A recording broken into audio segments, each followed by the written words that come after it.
Assalamu alaikum wa rahmatullahi wa barakatuh.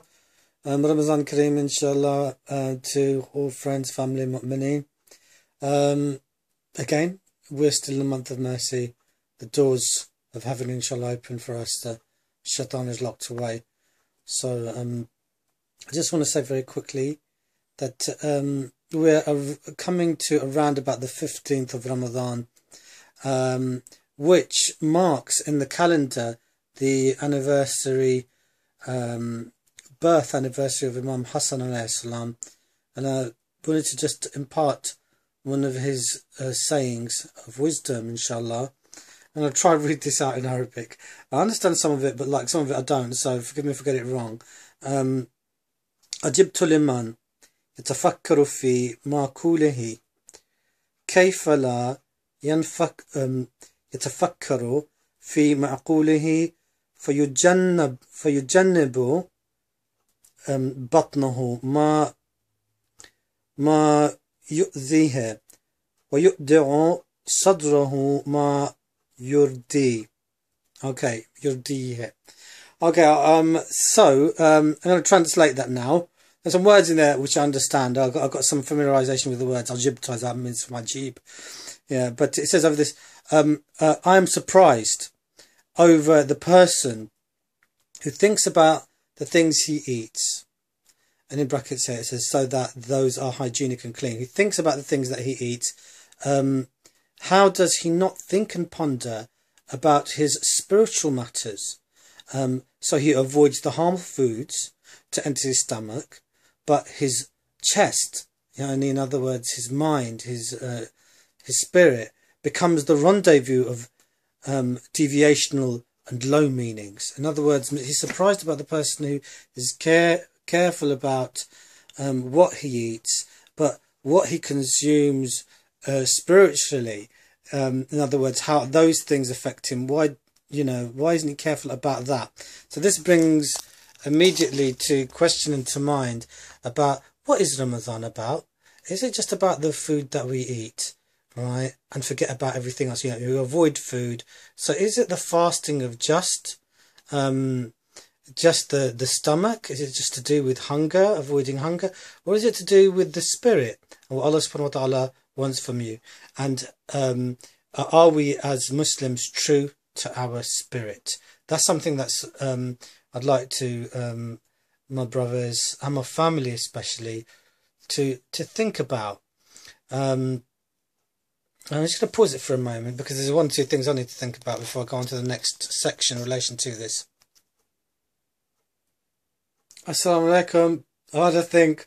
So I'm going to leave that section there, what I just spoke about, and for people to ponder over, and specifically, as I said, my family members who I feel close to in spirit, inshallah, even though I'm far away from them.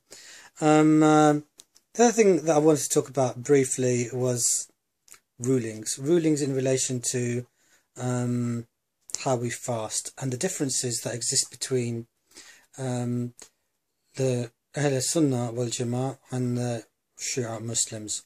Inshallah, alhamdulillah, we're all Muslims. But let me just go here, because I'm no scholar at all in any way whatsoever, but it's just something that I've decided I want to speak about, because we all listen to the lectures, and sometimes it's good to relay information, which I'm doing in the most primitive way on YouTube. In my experience, in my years of experience, I've come across situations where, being in Pakistan, for example, or being in kind of like living in predominantly Sunni areas where the time for Maghrib is nearing and approaching, or it's approached, and you're in a shop. This happened to me once. I was in a shop, and someone goes, "It's time for Rosa. Open your Rosa," and offered me a date, and I looked at it and I thought, "Ooh, it's a bit of a tricky situation because there's a difference in timings. Between the Shias and the Sunnis. The Shias calculate Maghrib to be a little bit later than the Sunnis. So I thought, well, if I start eating right now, well, I'm going to break, according to what my mazhab is, my fast is going to be broken. It's not going to be valid. And he's saying that no, you have to eat it. And he was going, if you don't eat now, right on time, right, then it's going to go makruh. Your roza is going to go makruh. And I found this living amongst my Ahl Sunnah brothers and sometimes also family members. You know, that this seemed to be the attitude. This is the case. You've got to open it now. It's time for Maghrib. You know, this insistence that, in fact, the Maghrib wasn't mentioned. It's like, you know, the food is more important than the actual prayer.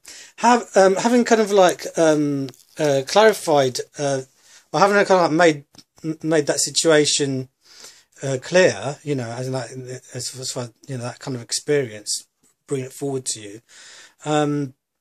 I did come across a ruling in the book of Sayyid Ali Sistani, his Risala. Sayyid Ali Sistani, Ayatollah Sistani, is meant to be the Marja Taqleed for the majority of Shia Muslims, i.e. the scholar who's considered to be the most knowledgeable amongst scholars. There are many others who are considered to be as knowledgeable. Some people consider others to be more knowledgeable.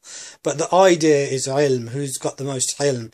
And Madinatul ilm wa Aliun babuha. The Prophet said, I am the city of knowledge and Ali is its gate. So kind of like this concept of who is the most knowledgeable, right? Yeah, and that person is to be followed, is really existent within the Shia madhab. It's not just about having a spiritual leader that kind of like leads on to another spiritual leader. It's about the whole package. It's about you know, it's about, you know, having the scholarly rank and qualifications. Obviously spirit comes with that, you know.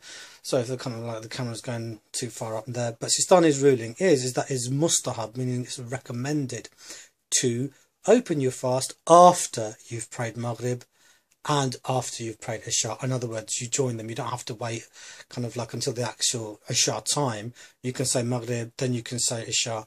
Right, so it's mustahab, inshallah, right, to open your fast after you've prayed Maghrib, right, and Isha. Then that's good. And it will mean also that what it effectively means is that you have, in the course of your fasting, prayed all your salah, Fajr, Zuhr, Asr, Maghrib and Isha whilst in the state of fasting. So it increases the reward of your prayer and the reward of your fast if you do that. So that is a key difference that's worth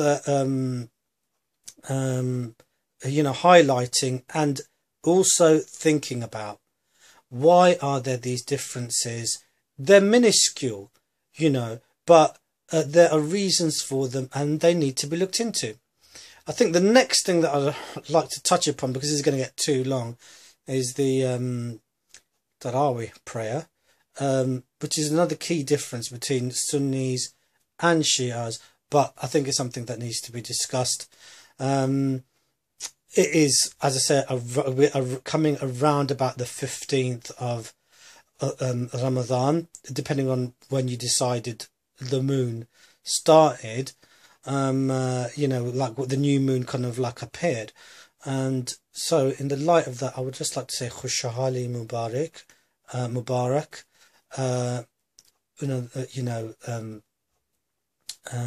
happinesses, blessings to everyone, inshallah, on this happy occasion of the birth of Imam Hassan AS.